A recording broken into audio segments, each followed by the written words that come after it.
time for another change. I've been using this black tote here. You can see the mesh. So I cut out the bottom of that tote and put mesh in there. It's a 42 mesh. And what you see here is the frass is coming out of the mealworm sifter. And in some cases, the mealworms have not eaten all of the bran, which is what this is. I don't want it going into the frass as a finished product, but this also stops any tiny micro larvae that haven't grown enough yet. It stops them. And so both of those things are things that I want. The problem that I'm running into is that as the substrate and frass go down this mesh, it's all going to one side. And then it comes down to this bottom part and collects. And so I have to manually clean it out. What I'm wanting to do is there's this metal section here at the top of my forehead. It's like a U shape. It's this guy right here. So this U-shaped guy. That's where the frass comes out of the machine. And what I need to do is, as you can see, all of it's coming out on one side and just going down this way. And what I'd like to do is attach something to this that tilts it the other way so that it can go more evenly across the mesh. And then, back to this picture, have it output that, all this stuff that's on top, out into a second container so that I don't have to constantly mess with cleaning it or moving the stuff around to try to sift it better. How do I attach something to this? My thought is just to get some metal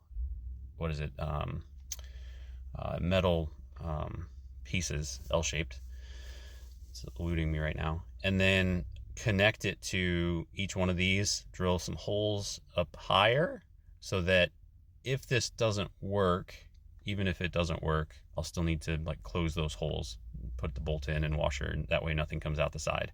I don't want to damage it permanently to where I can't sift.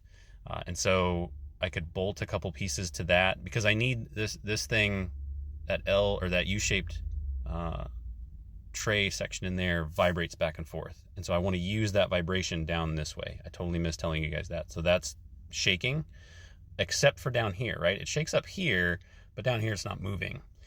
And so if I connect something to that U-shaped piece that where the output is, it should shake.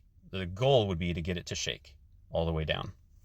I think an L-shaped piece of metal, and then I can bolt it to this is my only option that I have within the means of what I can build.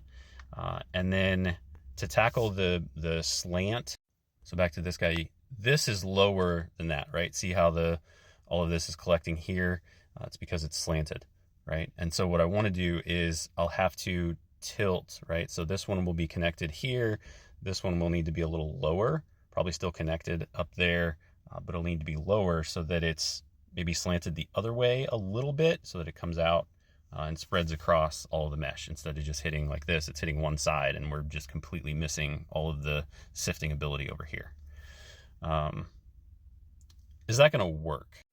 My concern is length of this. I can turn this tote sideways so that it's less travel, because what I'm noticing is most of the frass is gone when it's able to hit the entire surface area. Most of that frass is gone by about a halfway to 2/3 on the mesh.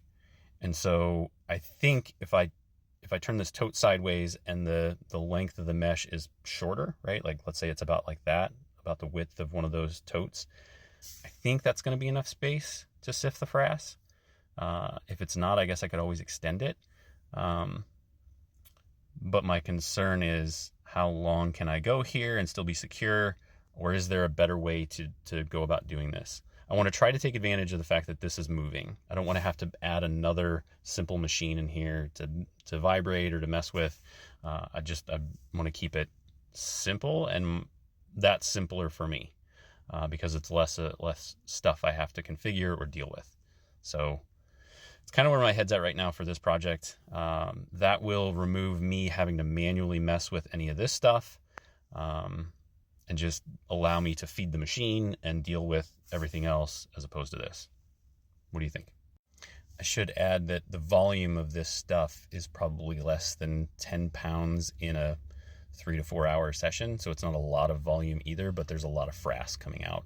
Probably about 300 pounds was collected yesterday. So sort of from a volume perspective, that's where we're at.